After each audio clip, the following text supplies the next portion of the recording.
What is best way to give mock test in last month. तो last month में mock test देने का सबसे बेस्ट तरीका होता है आप पहले मॉक टेस्ट दें, है ना, पहले 3 घंटे आप मॉक टेस्ट दें, उसके बाद आप एनालिसिस करें। आपको एनालिसिस में भी ऐसा करना है कि मतलब बहुत ज़्यादा टाइम नहीं देना है, आपको ट्राई करना है 3 से 4 घंटे में आप उसका एनालिसिस कर लें, क्योंकि आपको रिवीजन भी तो करना होगा। 3 घंटे मॉक टेस्ट दे रहे हो हर दिन, अगर आप एक मॉक टेस्ट देते हो तो मॉक टेस्ट दे रहे हो, फिर उसके बाद रिवीजन में भी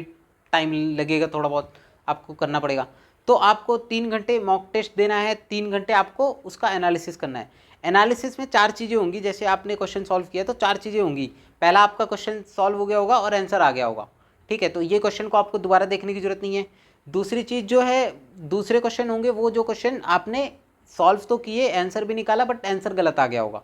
तीसरे वो क्वेश्चन होंगे जिनमें आपने को समझ में नहीं आई चीज़ें। चौथा जो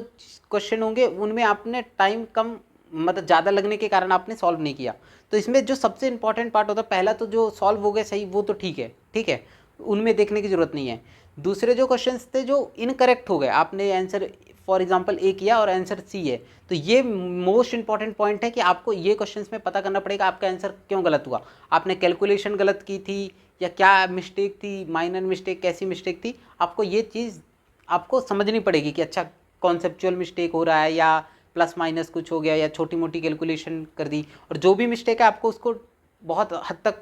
इम्प्रूव करना पड़ेगा, क्योंकि मॉक टेस्ट देने का तभी फ़ायदा है, ठीक है। तीसरी चीज़ जो है, जो आपको चीज़ें समझ में नहीं आई, जो चीज़ समझ में नहीं आई वो हो सकता है कि आपको ये पता चले कि अच्छा ये तो वो टॉपिक है जो मैंने अभी पढ़ा ही नहीं है, मतलब टाइम नहीं था तो मैंने छोड़ दिया ये टॉपिक।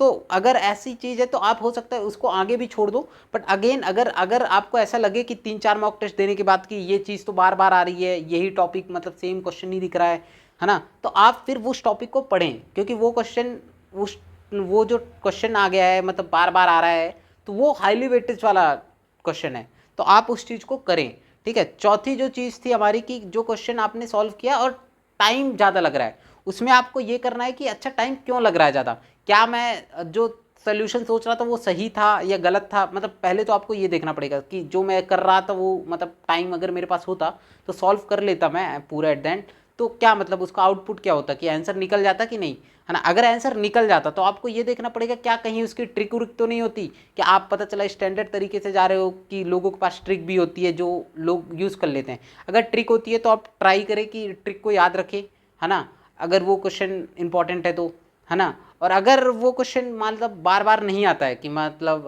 तो आप हो सकता है कि स्टैंडर्ड तरीका ही ठीक है आपका, ठीक है। और अगर क्वेश्चन ही गलत हो गया तो आपको अगेन कॉन्सेप्ट्स वगैरह देखने पड़ेंगे कि आप जो सॉल्व कर रहे थे वो क्यों सॉल्व कर रहे थे, मतलब आपके मन में वो सोल्यूशन क्यों नहीं था जो एक्चुअल सोल्यूशन है, तो आपको ये चीज़ पे ध्यान देना पड़ेगा। तो ये एक अच्छा तरीका होता है लास्ट मंथ में मॉक टेस्ट देने का। मॉक टेस्ट में एक और टिप मुझे देनी थी कि आप जो नीट वाले एस्पिरेंट्स हैं, आप OMR सीट में मॉक टेस्ट दें, क्योंकि कई बार आप OMR सीट प्रिंट आउट करा लें और उसमें मॉक टेस्ट दें, क्योंकि कई बार क्या होता है कि आपकी प्रैक्टिस नहीं होती OMR सीट में, तो आपको OMR सीट फिल करने में बहुत ज़्यादा टाइम लग जाता है, या तो फिर आपको क्या होता है कई बार आप एरर कर देते हो, ठीक है। तो ये बहुत इंपॉर्टेंट चीज़ें हैं, क्योंकि जैसे मेरे भाई ने नीट एग्ज़ाम जब दिया था तो उसको क्या इशू हुआ था, उसने 1-2 क्वेश्चन में आगे पीछे कर दिया था, मतलब उसे आंसर पता था, है ना, और चीज़ें सब कुछ पता थी, बट फिर भी आगे पीछे करने के कारण उसके नंबर कट गए। और सबसे बड़ी बात ये नहीं है कि आपने 1-2 क्वेश्चन आगे पीछे कर दिए, सबसे बड़ी बात ये है कि आपको पैनिक आ जाता है उसके बाद, क्योंकि आपको फील हो रहा होता है यार ये तो मैं सही कर सकता था, ये